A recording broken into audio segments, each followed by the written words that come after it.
Queridos, você provavelmente já ouviu essa frase: a vida é minha, eu faço dela o que eu quiser e você não me manda. Ou eu não tenho satisfações a te dar.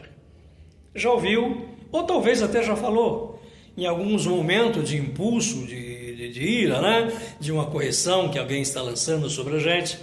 De repente já até disse essa frase, né? Mas a gente ouve assim de forma muito corriqueira. São frases depreciativas, são frases ofensivas, são palavreados rude, né? E a Bíblia diz o seguinte: a palavra branda desvia o furor, mas a palavra dura suscita a ira. Essas palavras são duras, né? E ela suscita a ira. E ela pode sim provocar uma ruptura numa amizade de anos, né? E às vezes uma ruptura que não tem mais conserto, não tem mais volta a essa amizade. Então ela traz prejuízo sério. A Bíblia, ela reprova esse tipo de atitude, esse palavreado, né?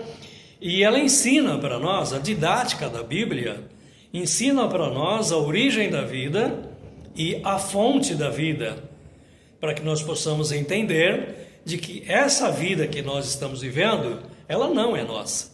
E também não podemos fazer aquilo que queremos fazer. Além de não ser nossa, um dia nós temos que devolvê-la para o dono. Porque se não é nossa, é de alguém. Esse alguém é Deus. Deus é o dono dessa vida. Deus é a fonte dessa vida. Deus é a origem dessa vida. Vamos ler aqui para a gente entender melhor o que está escrito em Gênesis, o primeiro livro da Bíblia.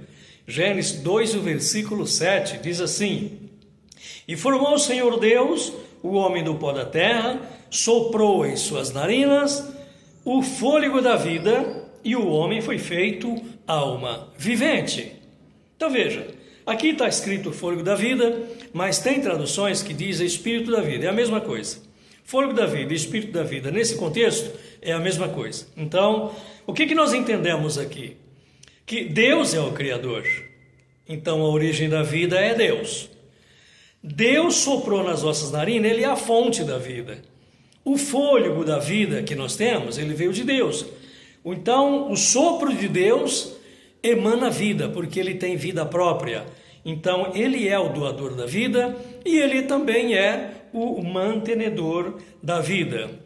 O servo Jó, chamado homem da paciência, no capítulo 33 e o versículo 4, ele linka a sua palavra, a sua fala, com Gênesis 2 e 7. Ele faz uma conexão, confirmando que de fato Deus é a fonte e Deus é a origem da nossa vida. Então ele diz assim: o Espírito de Deus me fez e o sopro do Todo-Poderoso me deu vida. Então veja que ele faz de fato uma confirmação, uma linkagem, ele linka Gênesis com a fala dele, confirmando para nós quem é a fonte da vida e quem é a origem da vida. Querido, Tiago, ele diz para nós que a vida não é nossa. Então, Jó e Gênesis confirma quem é o dono, confirma quem é a origem da vida. E Tiago 4, versículos 14 e 15, diz para nós que nós não somos dono da nossa vida. Essa confirmação, quem faz é Tiago.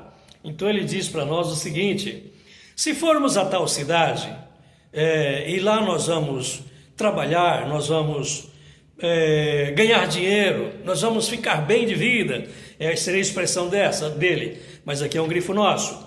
Mas no capítulo 14 ele diz assim: o que é a vossa vida?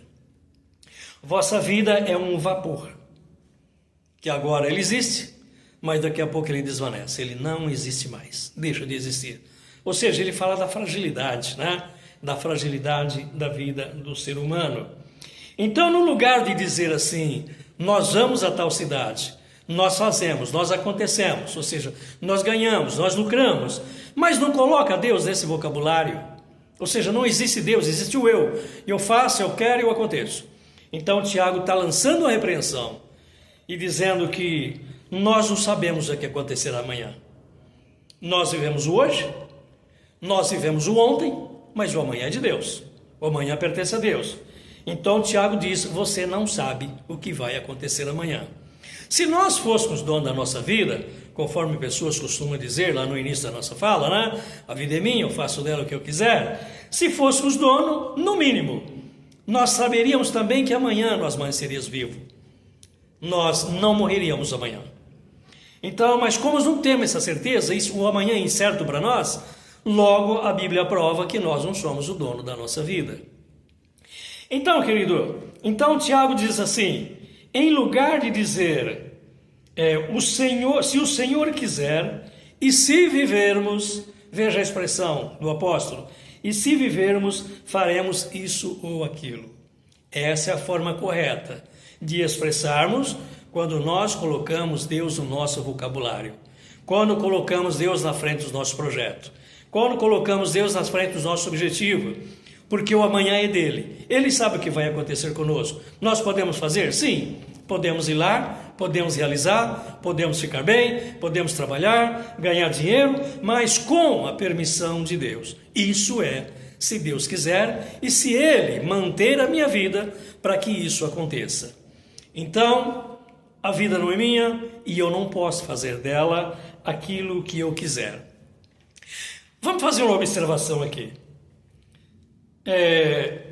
Se a vida fosse minha, se a vida fosse nossa, nós poderíamos determinar, olha, eu não vou ficar enfermo, eu não vou ficar doente, porque a vida é minha. Então nenhuma enfermidade vai se apossar dos meus membros, do meu corpo, e eu não vou ficar doente, eu vou ter sempre saúde, porque ela é minha, quem manda sou eu. É o que dizem, não é? Então, e também, meu querido, se ela fosse nossa, nós não iríamos envelhecer nunca. Ou seja, quando nós atingíssemos a idade,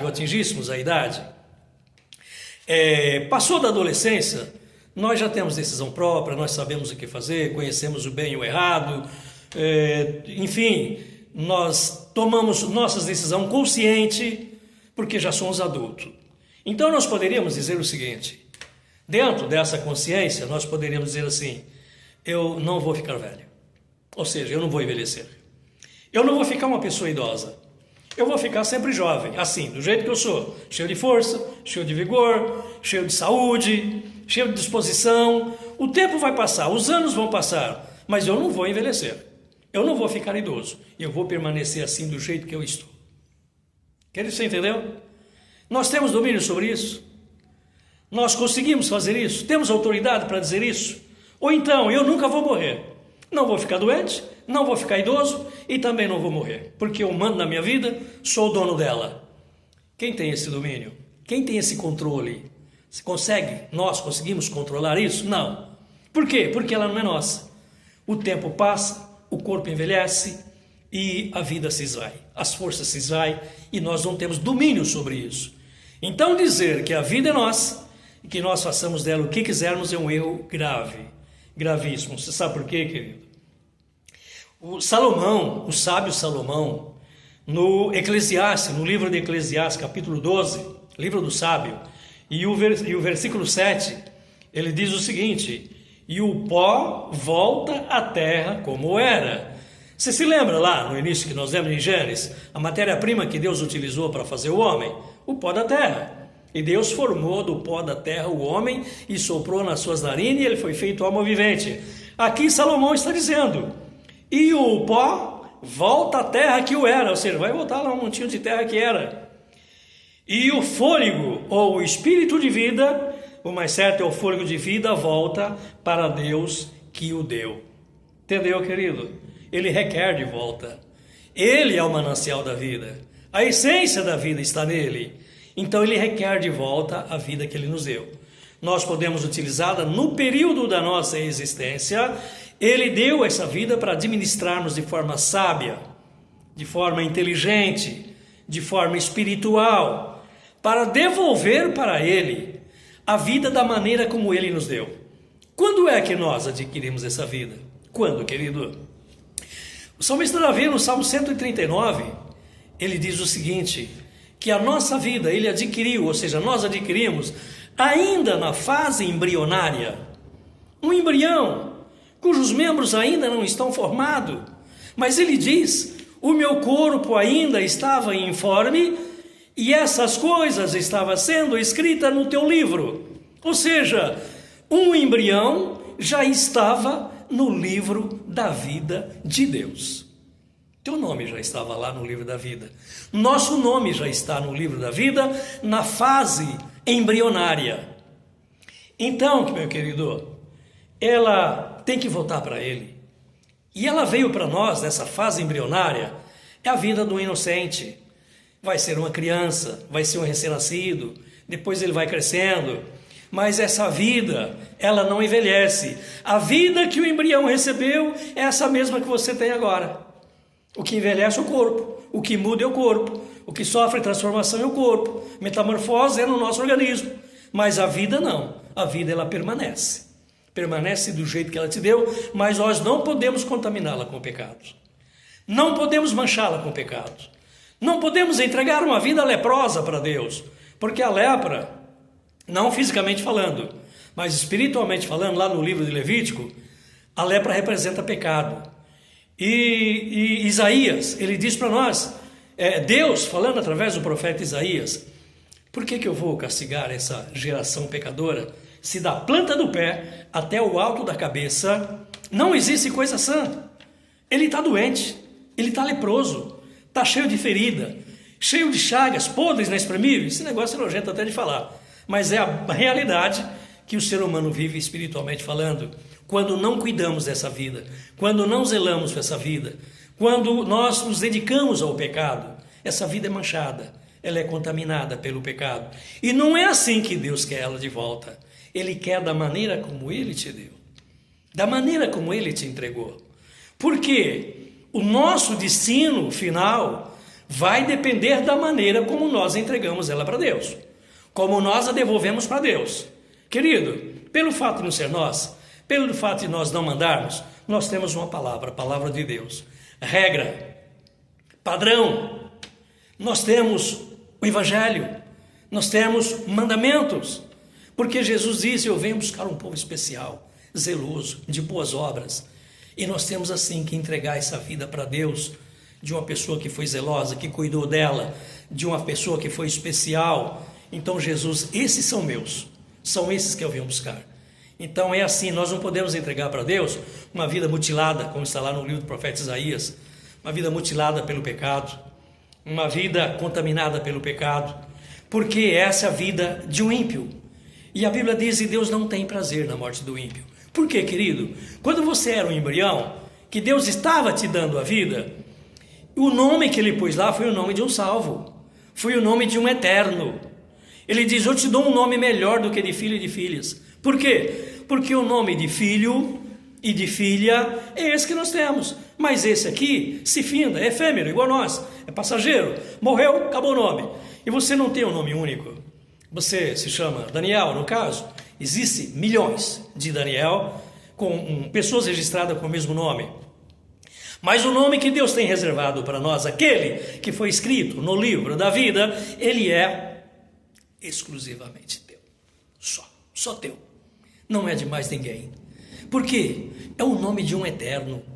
Porque no dia do juízo final, Jesus quer te devolver essa vida, mas não é uma vida contaminada pelo pecado. Não é uma vida manchada pelo pecado. É uma vida santa. Agora é a vida de um eterno. Agora é a vida de um santo. Por isso o teu nome também é eterno e é único, exclusivo teu. Agora sim, nós podemos dizer, a vida é nossa. Porque você é um eterno, a vida é eterna, teu nome é eterno e você vai ver no paraíso de Deus, que é o dono da vida. Só Ele possui em si a eternidade e Ele vai passar isso para os salvos, para o justo. Bem-aventurado e santo é aquele que tem parte na primeira ressurreição. Você entendeu, querido, como nós temos que cuidar da nossa vida? Aquele que faz o que quer da sua vida aqui, ele vai para o lugar para onde ele não quer no juízo final. Aqui faço o que quero, no juízo final eu vou para onde não quero. Por quê? Porque Deus não tem prazer na morte do ímpio. Deus não nos fez para ir para a fornalha de fogo ardente. Não é lá que Ele nos quer. Jesus não veio aqui morrer na cruz do Calvário para que o nosso destino fosse lá no lago de fogo ardente. Não, lá não foi feito para nós. Lá não foi feito por ser humano. Lá foi feito para o diabo e seus anjos, besta, falso profeta, enfim, aqueles que de fato confirmam o pecado. Mas não é para você, querido. Você tem a chance de fazer um conserto, aqueles que estão afastados da palavra de Deus. É caso de urgência. Um conserto com o dono da vida, uma aliança com o dono da vida, um pacto com o dono da vida, uma entrega total para Jesus. É caso de urgência. Porque Tiago diz: hoje você está vivo, mas você não tem direito ao amanhã. Nós não temos direito ao amanhã. Então o dia da salvação, o dia aceitável da salvação é hoje. Hoje quando? Hoje enquanto você está vivo. Amanhã pode ser muito tarde. Querido, pense nisso, reflita nisso, pare um pouco nos seus afazeres, quando você for deitar, dormir, na tua oração, pense como que você está com Deus. Se precisar de um conserto, faça um conserto. Precisa de um reparo? Faça um reparo. Precisa de uma aliança? Não fez ainda? Faça aliança. Você que ainda não conhece Cristo, ou seja, você que ainda não se entregou a Ele na totalidade, faça isso, querido. É urgente, é necessidade, é o prosseguimento da tua vida que está em jogo. Então, querido, pense na salvação e pense na fornalha e faça uma escolha. A escolha é Cristo. Deus está dizendo para nós: hoje eu ponho diante de você a bênção e a maldição, a vida e a morte. Escolha a vida para que vivas. Querido, Deus te abençoe. Até o próximo vídeo, assim permitindo Deus. Um abraço a todos.